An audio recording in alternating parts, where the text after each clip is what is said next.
Welcome back to The Talk, live on talkTV. You might think that with a war raging on NATO's eastern flank, the Royal Air Force would have enough on its plate.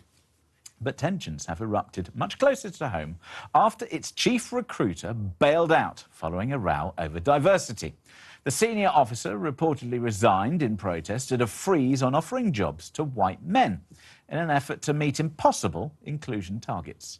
The head of the RAF has committed to doubling the number of women and ethnic minorities in the service by 2030.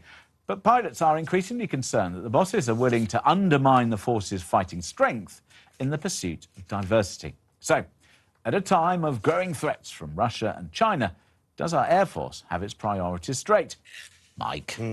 Well, obviously not. I mean, I think the problem for all the armed forces at the moment is they don't have very much to offer people by way of an enticement to go into them, you know. So they've already got recruitment levels quite far down. They're not getting as many people in as they should be. So to start kind of telling some groups of people we don't really want you at the moment, I think is probably rather short-sighted. But do you think that, though, when we're talking about something like this, where of course you want diversity, you don't want people to be excluded in the way that perhaps they have been in the past. So we're sort of dealing with a sticking plaster to deal with the problem. And the problem goes right back to schools and to training and also the perception of the services. And you're kind of putting false targets and hopes on an individual who's trying to get the diversity right. But by then, the damage has already been done. I think the point is you've got to make it an attractive job. You've got to make it an attractive proposition. And right now, I don't think many people look at the armed forces and go, oh, that's a great idea, I'll go and work there. Because they don't get appreciated. We've got loads of homeless veterans on the street. You know, they finish their time in the armed forces and they get nothing in return. I mean, the problem, like you said, James, it's a sticking plaster problem. You should have had fairer diversity all the way along. So recruiting from all backgrounds, all faiths, men, women, you know, black, white, Asian communities, everything. You should have been doing that from the get-go and not trying to do it post-2020 when you realise something's wrong, Black Lives Matter, and now you're trying to do it all at the same time, because that's not going to work. And what you don't want is affirmative action for affirmative action's sake, which is, I think, probably what this person thinks is happening. But let's be honest, you know, you're not going to reach a point where you're not recruiting white men for the RAF, because they are probably still the group that are going to be most attracted to the armed forces. You know, the RAF have denied that this is happening. This person has quit. There's obviously an issue there. But the problem is that you should have had diversity and inclusion and equity at the cornerstone of the armed forces from the very beginning, and not trying to just do it all now because it's a bit too late, though, to sort of say, you know, they should have done that. And the problem is, I mean, everything in the whole of the UK should reflect the population. I just had a quick look.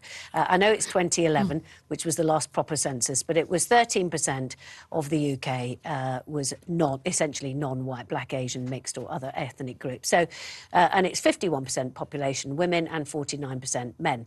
So if you're going to go 51% of the RAF is going to be women and 49% men, I sort of already thought, well, I'm not quite sure if that's going to be the sort of thing that they'd want to do in the first place. And if you are going to do that, then it's going to be really difficult if you've got a white bloke who has got essentially 100% of the ticks on the thing, and the woman who hasn't, and who's kind of only on 40%. Resentment, I can just see it. I mean, it's just going to go wrong. Does it matter, though? If it doesn't quite reflect the population, does it matter? Because surely, for something like the RAF, don't you want the best person for the job, skills-based? The thing that's really fatuous about this is having targets. Yes. You can't have targets. The target should be diversity, that you would like to recruit people from as many different backgrounds, experiences, social classes, educational backgrounds as you possibly can. However, you can only recruit from the pool of people who wish to be recruited. So you can't say we have to get this kind of percentage of women and this kind of percentage of people from ethnic minorities, because what if they don't apply? So what are you going to do? So this is why this person has resigned, because they put it in an actual, literally impossible position where they're commanded to do something they can't do. You can't recruit people who don't want to be recruited. It's absurd. And so therefore, you know, diversity is the goal. Diversity is the aim. And I don't think there's anybody who would oppose that, because obviously, you know, any organisation benefits from having people with all different skills and all different backgrounds and experiences, of course. However, if people from different minorities and different sort of persuasions and different social classes aren't applying, you've got to take from the people you've got. What else are you going to do? God's sake. But then they should make it more attractive to all everybody, those So maybe people. pay them a bit more money. Well, Try yes. that. That would work as well. Yeah. Yeah. And Not also, just money, though. And also where they live, because I mean some of their accommodation is appalling.